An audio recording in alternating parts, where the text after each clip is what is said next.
Hi, this is Ushio, and welcome to the Hayseed Knight. This is a demo, a bit of a detour from the normal kind of games I check out. Normally I finish completed games, so this is a bit of an experiment.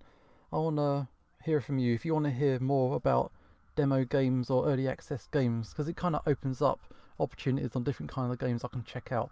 So this one came out today actually, so yeah, I'm going to be quick off the mark on this one, and I'm interested to check it out. But yeah, the Hayseed Knight, I've kind of kept away from summaries and spoilers, so this is all going to be fresh to me. I'm aware that this game does have a lot of voice acting, so I don't know, the creator of this game really values their voice acting, so out of respect, I'm going to not talk over the voice acting as much as I can, and I guess I'll just stick to like the narration parts, and the rest of it we'll just check out. Let's see how this goes. Go. This is the first development demo. So I'll in the description I'll leave like a link to this. If you want to check this out yourself or get in touch with the creator, you can do that. But let's go for it. This is hard. Harder than I would have thought. Coming back, I mean, I've been walking for who knows how long, but here I am. So let's see how Earlim's changed in my absence. Hirib, so good to see you. The raw pathway, fancy as ever. People, tiny people. I still hate all of you. I swear that if someone so much as looks at me twice, I'm leaving and I'm never coming back. For real.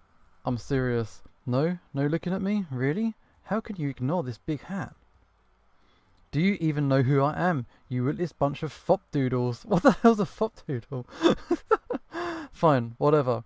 I guess it's been longer than I thought. Leave the whole fame and glory thing to the people who actually deserve to be mentioned.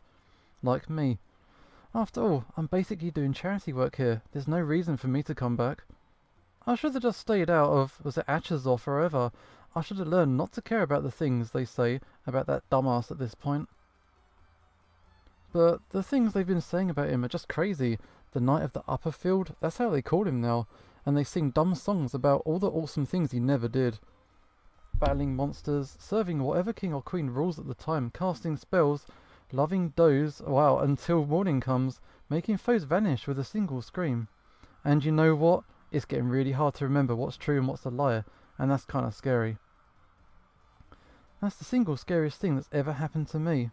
I like him too much to ignore this anymore, so I'm going home. I'm gonna tell everyone what kind of idiot this dear knight is.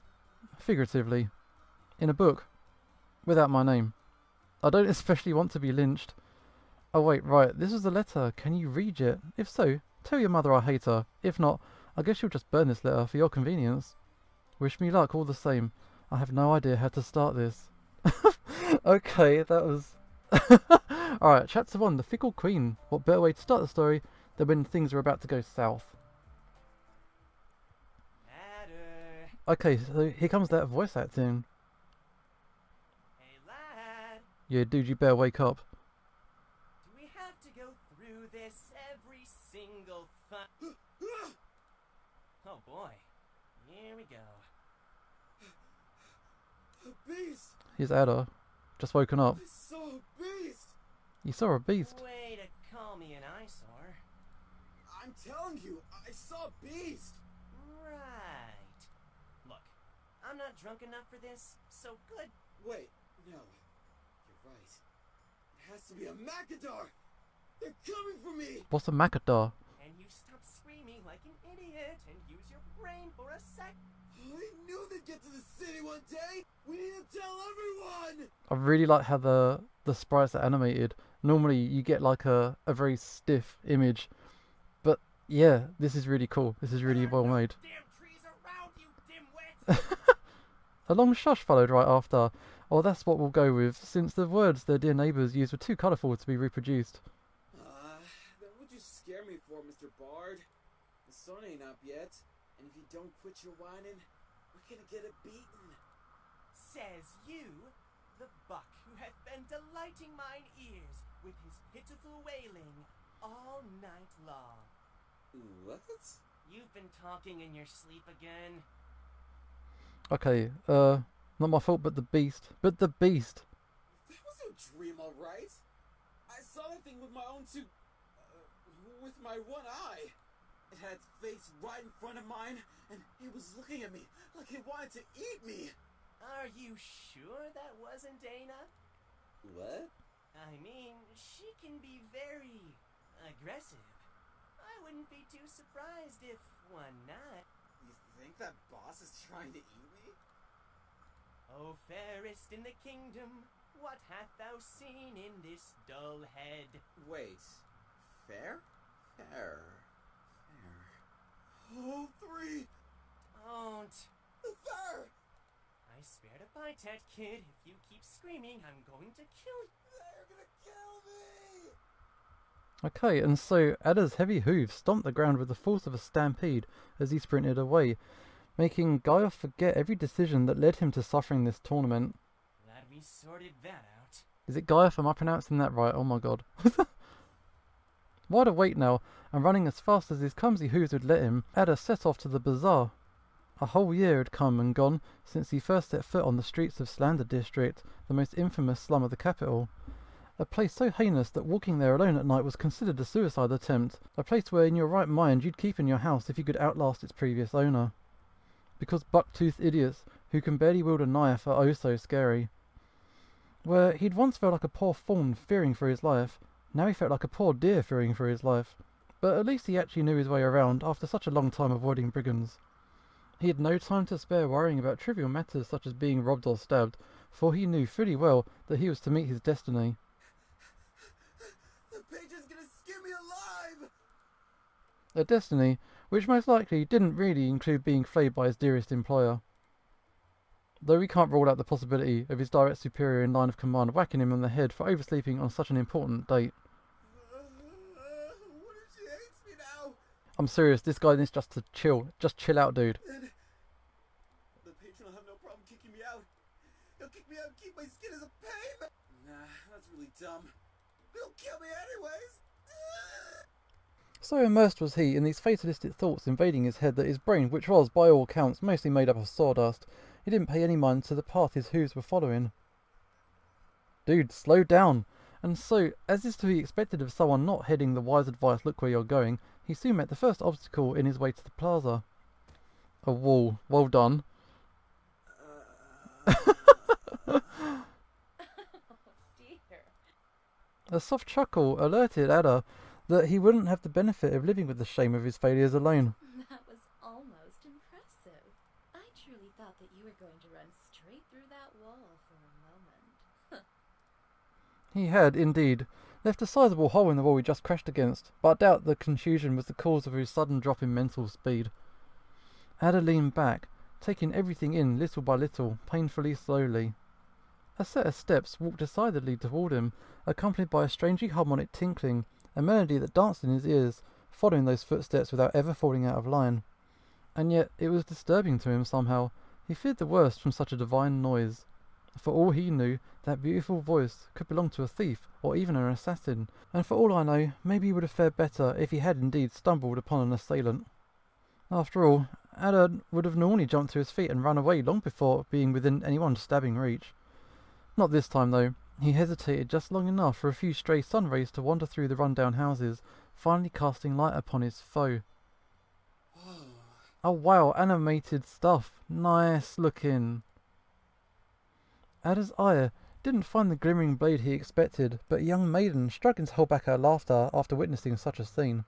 The world seemed to stay still, turned just a static image. Well, this is a visual novel, I guess. A picture to admire, a fresco just like the one in the great temple. Oh, he truly lamented not having two eyes to see her better. That depth perception, it can be handy. Are you okay? Hottie? That can't be her name. Ader nodded, though he hadn't really heard the question. Sensing this, the mysterious lass extended a soft hand toward him in an amiable gesture. Take a hand, check her out. Let's be friendly, take a hand. With the self-awareness of a furry potato, Ader finally reached out to take the hand that was being symbolically offered to him. I mean, there's no way she could have actually helped him up. And then Ader just kind of stood there for a while, frozen. He was doing his best not to stare, I'm sure. Yeah, she's totally spotted you doing that, dude. And then again, she was doing basically the same thing. They're just checking each other out. Fine. I can hardly blame either of them, honestly, because not a lot of them are wearing a whole lot of clothes. Sure. From a standardised canonical, absolutely not subjective point of view, of course. Sweet. If you've ever heard any story about Ader at all, you'll know that the buck was statuesque even among deer. Seeing him from the first time was something akin to watching a mountain of fluff clumsily walk on stilts, not something you'd want to miss. The lass was, as Ader would have put it, all made up of curves, dangerous curves, where one really should tread slowly, and her attire made it clear enough that she was well aware of the effect those curves caused. She was tall enough to almost look at Ader in the eye, and that was no small feat, not because of his height I mean, but rather because few people know how to look at a one-eyed deer. A fiery one she seemed, from her smile to the tip of her braid, why Ader could almost swear he'd seen actual embers floating off around her. Lost in so many questionable and half-questionable observations, Ader barely realised his own mouth working to express his admiration in the most laconic way possible. Damn, son. You're pretty. Oh my god. For a second, Ader felt a twinge of happiness upon realising he hadn't been rendered speechless. But that bliss didn't last much longer. Fine. How inappropriate. Ader's face lit redder than the lady's hair as he realised that he had, in fact, said that out loud. I'm sorry, missus. I meant that, but I keep forgetting to say my town, and Ilgram says I shouldn't say things to girls, and... He stumbled back, uttering apologies that surely made no sense whatsoever. Or maybe he recited a poem to apologise.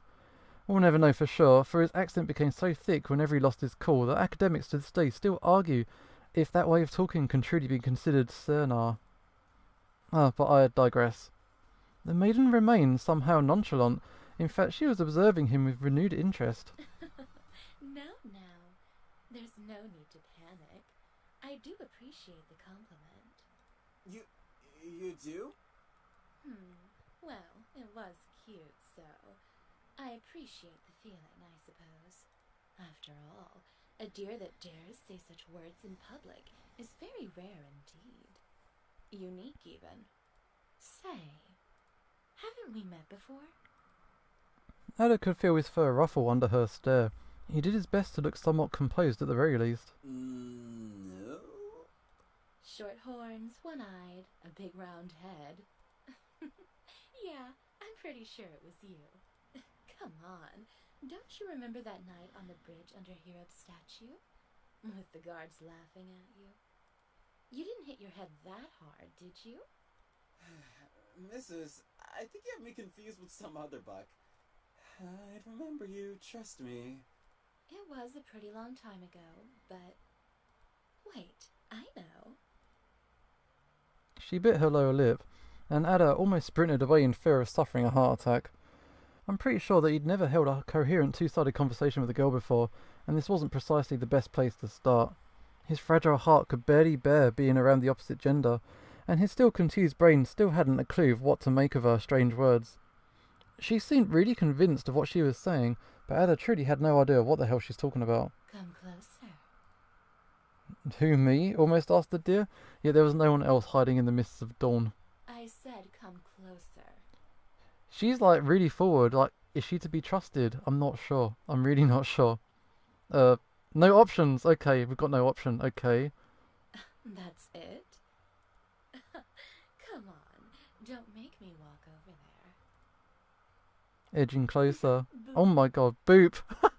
That's close enough. She slipped right under Ader's arm, uninvited, but not unwelcomed. Now, if you could get on your knees, Oh my god. You know what? Maybe you should see a doctor after all. His face, his tongue sticking out. See, there you are! Ugh, give me a break. In less than a blink, her smile was back on her face as she turned to face the voice in the distance. It was some other doe in similarly flashy clothing, hurriedly stomping her way towards... just Sif, apparently. You called? We've been looking everywhere for you! And so you found me. Congratulations. Now, if you don't mind... Miss Rochelle's had us searching for hours. She wants you back immediately. She just called some wench. That's cold. Well, I'm kind of busy, so... Would you be so kind to go tell her to find someone else to bother while I catch up with my friend here? The fair's about to start. Head back already or you'll get us all in trouble. The red-haired girl stood completely still. She held her breath for an instant. I'm sorry. Was that an order? What? Miss Rochelle said... Say, do you know what happened to the last wench who had the gall to order me around? Jacif's smile was still plastered on her face, but her eyes had narrowed down to a squint, sharpening her long eyelashes even further. I don't... Care to find out? Don't trust her! Don't trust her! The doe looking for her stammered, colour drained from her mane. After a few tense seconds, a pleased smile spread across Jacif's face. Come now, honey. Don't make that face. I'm just joking here. She wasn't joking. I've got too much going on as it is to begin picking fights with my sisters. Don't you think? Right. Then that's settled. Let's go. Jacif whipped her braid as she turned around sharply, making the choir of bells that hung from her lips announce her leave.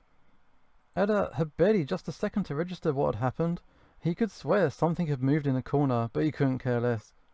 The finest lass he'd laid eyes upon in his whole life was about to disappear, and she seemed to have forgotten all about him. Facing the prospect of never seeing her again, he tried at the very least to catch up to introduce himself formally. Wait, But as Ader was about to speak, he had the same feeling of missing something. And so his gaze drifted, following her back once more. He noticed something else moving behind her derriere, something long like a whip, ending on a red tuft of fur. Something that most definitely did look like a cervine tail. Confused, his eyes quickly travelled from the zone where her back lost its name to the top of her head. Praying, wishing, desperately hoping that he wouldn't find what he found sprouting from the top of her red head. Horns. Coiled, black, barren horns, longer than his own rack. Ader had to hold back a yelp. He'd been so distracted by the rest of her features that... No way, I wasn't looking at her, Ader yelled internally. Beads of sweat began falling from his temples as his face became even more flustered. There's no way. But as if meaning to aggravate his inner turmoil, Jacif smiled one last time with a mischievous glint in her eyes. Don't worry, I'll see you around, handsome. Ader was so many things. He was goofy, he was loud, he had a smile that could light up a whole town, he was gigantic, and yet, if there was a thing he'd never call himself, it was, no doubt, handsome. After all, a buck's worth may as well be as large as his horns are, and his were, well, tiny, almost childlike. So that off-handed compliment, that mere insinuation that someone found him actually good-looking, made his heart flutter. Has he got like a horn complex or something? Cool. And by flutter, I meant it may as well have burst out of his chest right there and then. So for just 1 second, he forgot that the lady in front of him was horned. For a moment, he forgot all the things he'd heard about gazelles. His face turned red, his jaw came loose, but had he been able to articulate, he'd have found he'd completely forgotten the ability to talk. He still knew how to do one thing, though. Run! Get out! Run!